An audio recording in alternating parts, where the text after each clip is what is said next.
नमस्कार मित्रों, स्वागत है आपको अपना यूट्यूब चैनल प्रतिभा एजुकेशन में। दोस्तों, अभी तक हमने बीपीएससी प्रीवियस ईयर क्वेश्चंस के 2 प्रैक्टिस सेट बनाए हैं, जिसमें 40वीं और 41वीं हमने कंप्लीट कर लिया। अब हम बीपीएससी प्रीवियस ईयर क्वेश्चंस के 42वें प्रैक्टिस सेट को करेंगे। तो अन्य दिन की भांति आज भी बिना समय गवाए चलिए शुरू करते हैं आज का ये प्रैक्टिस सेट। तो दोस्तों, इसमें पहला क्वेश्चन है कि बिहार के किस नेता ने गांधी जी के साथ किसान आंदोलन का नेतृत्व किया। तो राजकुमार शुक्ल जी की बात करेंगे तो ये तो पीड़ित ही थे, ये होगा ही नहीं। बाबा रामचंद्र थे ही नहीं, रफ़ी अहमद किदवई थे ही नहीं। तो किसान आंदोलन के नेतृत्व में गांधी जी के साथ थे डॉक्टर राजेंद्र प्रसाद। अन्य भी थे, इसमें अनुग्रह नारायण सिन्हा, रामदयालु सिंह भी थे। राजेंद्र प्रसाद के साथ साथ गांधी जी भी थे। राजकुमार शुक्ल जी ये स्वयं पीड़ित थे। इन्होंने जो है 1916 के लखनऊ अधिवेशन में गांधी जी को चंपारण आने के लिए आमंत्रित किया, और 1916 का जो लखनऊ अधिवेशन है, इसी में जो है नरम दल और गरम दल जो है एक साथ हुए थे। तो ये भी याद रखना है साथ में। चलिए अगला क्वेश्चन है। अगला क्वेश्चन कह रहा है कि महात्मा गांधी ने सर्वप्रथम किस किसान आंदोलन में भाग लिया। तो महात्मा गांधी ने सर्वप्रथम चंपारण में भाग लिया। ठीक है। गांधी जी के भारत में प्रारंभिक सत्याग्रह आंदोलनों का क्रम था चंपारण 1917 में, खेरा 1918 में, अहमदाबाद 1918 में और बारदोली सत्याग्रह गुजरात के सूरत जिले में 1928 में। तो चंपारण चूँकि सबसे पहले है, तो इसलिए चंपारण 1917। इसी में जो है राजकुमार शुक्ल जी को ने बुलाया था गांधी जी को, और तब जो है ये चंपारण सत्याग्रह हुआ था। उसमें डॉक्टर राजेंद्र प्रसाद, अनुग्रह नारायण सिन्हा, रामदयालु सिंह ये सभी थे। ठीक है मित्रों, चलते हैं अगले क्वेश्चन की ओर। अगला क्वेश्चन है क्वेश्चन नंबर 3।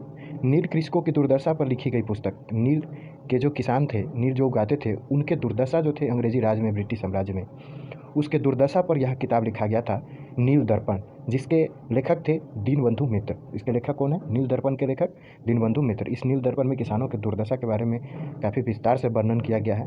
तो ये बंगाल के जो है नादिया जिले में विश्वंभर चरण विश्वास और दिगंबर चरण विश्वास के नेतृत्व में 1859 में शुरू हुआ। नील रैयतों के प्रति अंग्रेजों के अत्याचार की प्रतिक्रिया स्वरूप दीनबंधु मित्र ने नील दर्पण नाटक लिखा। यह एक नाटक है जिससे राष्ट्रीयता के विकास में बड़ी मदद मिली। तो नील दर्पण एक नाटक है जिसको लिखा है दीनबंधु मित्र ने। ये जो घटना हुई थी, ये घटना, जिस घटना पर यह नाटक लिखा गया, यह घटना बंगाल के नादिया जिले में। इसके नेतृत्व करता थे विश्वंभर चरण विश्वास और दिगंबर चरण विश्वास, और इसकी सन जो थी वो 1859 थी। ठीक, तो इतना बात ध्यान रखना है इस क्वेश्चन में। अगला क्वेश्चन है क्वेश्चन नंबर 4। क्वेश्चन नंबर 4 कह रहा है कि 1905 में बंगाल का विभाजन किस वायसराय ने किया। तो ये वायसराय जी थे लॉर्ड कर्जन। लॉर्ड कर्जन ने जुलाई 1905 में बंगाल विभाजन का आदेश जारी किया, और विभाजन जो है 16 अक्टूबर 1905 से प्रभावी हुआ। ठीक है मित्रों, चलिए अगले क्वेश्चन की ओर चलते हैं। अगला क्वेश्चन है क्वेश्चन नंबर 5। क्वेश्चन नंबर 5 कह रहा है कि भारतीय राष्ट्रीय कांग्रेस का प्रथम अधिवेशन कहाँ हुआ। तो भारतीय राष्ट्रीय कांग्रेस का प्रथम अधिवेशन जो है बम्बई में हुआ। इसकी व्याख्या समझिए। एक सेवानिवृत्त सरकारी अंग्रेज अफसर एओ हुन के सहयोग से बम्बई में दिसंबर 1885 में भारतीय राष्ट्रीय कांग्रेस का पहला अधिवेशन हुआ, और इसकी अध्यक्षता जो है, पहली अध्यक्षता WC बनर्जी ने की, तथा इसमें इस पहले सम्मेलन में 72 प्रतिनिधि ने जो है भाग लिया था। तो ये दिसंबर 1885 में बम्बई में हुआ था, एओ हुन के सहयोग से। नेक्स्ट क्वेश्चन है क्वेश्चन नंबर 6। क्वेश्चन नंबर 6 कह रहा है कि 1857 ईस्वी के विद्रोह का नेतृत्व बिहार में किसने किया। तो ये बहुत ही फेमस क्वेश्चन है, बार बार ये क्वेश्चन रिपीट होती हैं। ये इसका आंसर है कुंवर सिंह। कुंवर सिंह उस समय 80 वर्ष के थे। जगदीशपुर आरा के जमींदार कुंवर सिंह 1857 विद्रोह के महान क्रांतिकारी थे। साथ में साथ इसके चचेरा भाई भी था। उनका विद्रोह जुलाई 1857 से शुरू होकर अप्रैल 1858 तक चला। ठीक है मित्रों, चलते हैं अगले क्वेश्चन की ओर। नेक्स्ट क्वेश्चन है क्वेश्चन नंबर 7। क्वेश्चन नंबर 7 कह रहा है कि अंग्रेजों ने श्रीरंगपट्टम की संधि किसके साथ की थी। तो ये टीपू सुल्तान के साथ की थी। लॉर्ड कॉर्नवालिस, जो कि 1786 से 93 तक गवर्नर जनरल रहे, के समय तृतीय आंग्ल मैसूर युद्ध यानी 1790 से 92 हुआ। 90 से 92 में ये तीसरा मैसूर युद्ध हुआ, और चौथा जो है 1799 से 1800 में हुआ था। तो इस युद्ध में अंग्रेजों से हार कर टीपू सुल्तान को श्रीरंगपट्टम की संधि मार्च 1792 में करनी पड़ी, और जो 4 जो है युद्ध हुए थे, जिसमें से तीसरे युद्ध में जो है श्रीरंगपट्टम की संधि हुई। ठीक है मित्रों, अगला क्वेश्चन है क्वेश्चन नंबर 8। स्वामी सहजानंद का संबंध था। तो स्वामी सहजानंद का संबंध बिहार के किसान आंदोलनों के साथ था, न कि जातीय आंदोलन या जनजातीय या मजदूर किसान आंदोलन के साथ। बिहार में किसान आंदोलनों के पुरोधा स्वामी सहजानंद थे। उन्हीं के प्रयासों से 1936 में अखिल भारतीय किसान सभा का गठन हुआ, जिसके अध्यक्ष जो है सहजानंद थे। ठीक है मित्रों, चलते हैं अगले क्वेश्चन की ओर। नेक्स्ट क्वेश्चन है क्वेश्चन नंबर 9। क्वेश्चन नंबर 9 कह रहा है कि नालंदा विश्वविद्यालय किस लिए प्रसिद्ध था। तो ये बौद्ध धर्म दर्शन के लिए प्रसिद्ध था। ठीक है, इसमें सबसे उपयुक्त उत्तर बौद्ध धर्म दर्शन लग रहा है। नालंदा विश्वविद्यालय महायान बौद्ध धर्म की शिक्षा का प्रमुख केंद्र था। वेन्सांग के अनुसार, जो कि 630 ईस्वी से 644 ईस्वी के बीच भारत में आए थे। इसका संस्थापक जो है शंकरादित्य, जो कि कुमारगुप्त, जो 415 से 455 ईस्वी इन्होंने किया था। ये वेन्सांग बता रहे हैं, जो हर्षवर्धन के काल में भारत आए थे। ठीक है मित्रों। और इसी नालंदा विश्वविद्यालय को बख्तियार खिलजी ने उसको 11वीं शताब्दी में नष्ट कर दिया था। ठीक है मित्रों। अगला क्वेश्चन है क्वेश्चन नंबर 10। पाटलिपुत्र को सर्वप्रथम किस शासक ने अपनी राजधानी बनाया? तो पाटलिपुत्र को सबसे पहले राजधानी बनाया चंद्रगुप्त मौर्य ने। पाटलिपुत्र नगर की स्थापना सर्वप्रथम मगध के हर्यक वंशी राजा हर्यक वंश का था उदयन, यानी उदयभद्र, जो कि 460 से 444 ईसा पूर्व तक इन्होंने शासन किया, इन्होंने की, तथा अपनी राजधानी इसको राजगृह से बदलकर यहाँ स्थापित की। ठीक है। लेकिन चूंकि विकल्प में उदयन का जो है क्या कहते हैं, उदयन का उल्लेख नहीं किया गया, इसलिए चंद्रगुप्त मौर्य इसका उपयुक्त आंसर होगा, यानी ये कह सकते हैं, क्योंकि वह उसके नज़दीक है। ठीक है मित्रों। चलते हैं अगले क्वेश्चन की ओर। अगला क्वेश्चन है क्वेश्चन नंबर 11। क्वेश्चन नंबर 11 कह रहा है कि प्रथम मगध साम्राज्य का उत्कर्ष किस शताब्दी में हुआ? तो ये हुआ ईसा पूर्व 6ठी शताब्दी में। मगध साम्राज्य का उत्कर्ष ईसा पूर्व 6ठी शताब्दी में शुरू हुआ, जब बिंबिसार, जो कि 544 से 492 ईसा पूर्व के नेतृत्व में हर्यक वंश 544 से 412 ईसा पूर्व मगध की सत्ता पर आया, तब जो है मगध साम्राज्य का उत्कर्ष का काल था ये 6ठी शताब्दी ईसा पूर्व। ठीक है मित्रों। चलते हैं अगले क्वेश्चन की ओर। अगला क्वेश्चन है क्वेश्चन नंबर 12। क्वेश्चन नंबर 12 कर रहा है कि जैन धर्म के प्रवर्तक महावीर स्वामी का जन्म स्थान था। तो महावीर स्वामी का जन्म स्थान था कुंडग्राम।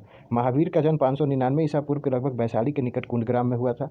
उनके पिता का नाम सिद्धार्थ ज्ञात्रिक कुल के प्रधान थे तथा उनकी माता त्रिशला अथवा विदेहदत्ता वैशाली के लिच्छवी कुल के प्रधान चेटक की बहन थी। ये पुत्री नहीं थी, ये चेटक की बहन थी। और अधिकतर लोग जो है महावीर का जन्म जो है 540 ईसा पूर्व मानते हैं। ठीक है मित्रों। अगला क्वेश्चन है क्वेश्चन नंबर 13। गुप्त युग में भू राजस्व की दर थी। तो गुप्त युग में भू राजस्व की दर 1/6 थी, यानी उपज का 6ठा भाग। ठीक है मित्रों। इसके व्याख्या समझ लेते हैं। तो मित्रों, गुप्त काल में जो लोग राजकीय भूमि पर खेती करते थे उन्हें सामान्यतः अपनी उपज का जो है 6ठा भाग कर के रूप में देना पड़ता था। गुप्त अभिलेखों में जो है भूमिकर को उद्रंग तथा भाग कहा गया है। ठीक है। ये भी क्वेश्चन 1 नंबर का क्वेश्चन बन के आ सकता है। स्मृति ग्रंथों में इसे राजा की वृत्ति कहा गया है। ठीक है मित्रों। अगला क्वेश्चन है क्वेश्चन नंबर 14। ये क्वेश्चन कह रहा है कि निम्नलिखित में से कौन सा अशोक के साम्राज्य में शामिल नहीं था? तो अशोक के साम्राज्य में ये श्रीलंका शामिल नहीं था, अफगानिस्तान भी था, बिहार भी था, कलिंग भी था।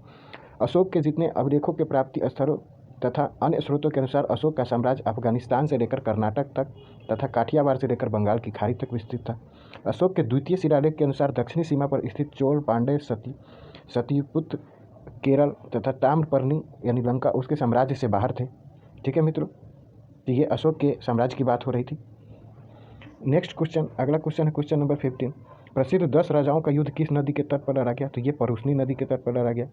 10 राज्य यानी 10 राजाओं का युद्ध परुस्नी, जिस रावी को पुराना नाम परुस्नी नदी है, इसके तट पर हुआ। इसमें एक ओर राजा सुदास, जो कि त्रित्सु कुल के भरतवंशी राजा थे, तथा दूसरी ओर पुरु, यदु, तुर्वसु, अनु, ब्रह्म, अलीन, पक्त, भालन, शिवी और विशानिन राज्यों के राजा थे। तो ये प्रसिद्ध 10 राजाओं का युद्ध परुस्नी यानी रावी नदी के तट पर हुआ था। ठीक है मित्रों। चलते हैं अगले क्वेश्चन की ओर। अगला क्वेश्चन है क्वेश्चन नंबर 16। क्वेश्चन नंबर 16 कह रहा है कि ऋग्वेद का कौन सा मंडल सोम को समर्पित है? तो ये 9वां मंडल है। ऋग्वेद का 9वां मंडल सोम को समर्पित है। सोम देवता के साथ साथ एक वनस्पति भी है जिससे सोमरस तैयार होता था। अब नेक्स्ट क्वेश्चन है क्वेश्चन नंबर 17। दिल्ली के लाल किले का निर्माण किसने करवाया? तो ये सब जानते हैं, शाहजहां ने करवाया। शाहजहां ने 1636 में शाहजहांबाद नामक एक नए शहर की नींव रखी और इसी शहर के भीतर उसने लाल किला बनवाया, जिसकी चौड़ाई 1600 फुट तथा लंबाई 3200 फुट है। ठीक है मित्रों। नेक्स्ट क्वेश्चन है क्वेश्चन नंबर 18। हुमायूं नामा की रचना किसने की? तो हुमायूं नामा की रचना गुलबदन बेगम ने की थी। ठीक है मित्रों। बाबर की बेटी है ये, हुमायूं की सौतेली बहन लगेगी गुलबदन बेगम। इसने अकबर द्वारा आग्रह किए जाने पर, यानी अकबर की फुआ लगेगी, फारसी भाषा में हुमायूं नामा का संस्मरण लिखा। किसने लिखा? तो बाबर की पुत्री गुलबदन बेगम ने हुमायूं नामा संस्करण लिखा। ठीक है मित्रों। नेक्स्ट क्वेश्चन है क्वेश्चन नंबर 19। अलाई दरवाज़ा का निर्माण किसने कराया? तो अलाई दरवाज़ा का निर्माण अलाउद्दीन ने कराया। दिल्ली के कुतुब क्षेत्र में अलाई दरवाज़ा का निर्माण अलाउद्दीन खिलजी ने 1300 से 1311 में करवाया था। स्थापत्य के क्षेत्र में उसकी अन्य देन है श्रीनगर, हजार सितून, हौजे अलाई, जमायत खाना मस्जिद। ठीक है मित्रों। नेक्स्ट क्वेश्चन है क्वेश्चन नंबर 20। तबाक़े नासरी के लेखक कौन था? तो तबक़ात नासरी के लेखक मिनहाज उस सिराज हैं। तबक़ात नासरी की रचना फारसी में मिनहाज उस सिराज उजाजी ने की थी। यह 23 तबकों यानी कि अध्यायों में विभक्त है। इल्तुतमिश तक सल्तनत काल के लिए यह एक महत्वपूर्ण स्रोत है। ठीक है मित्रों। अगला क्वेश्चन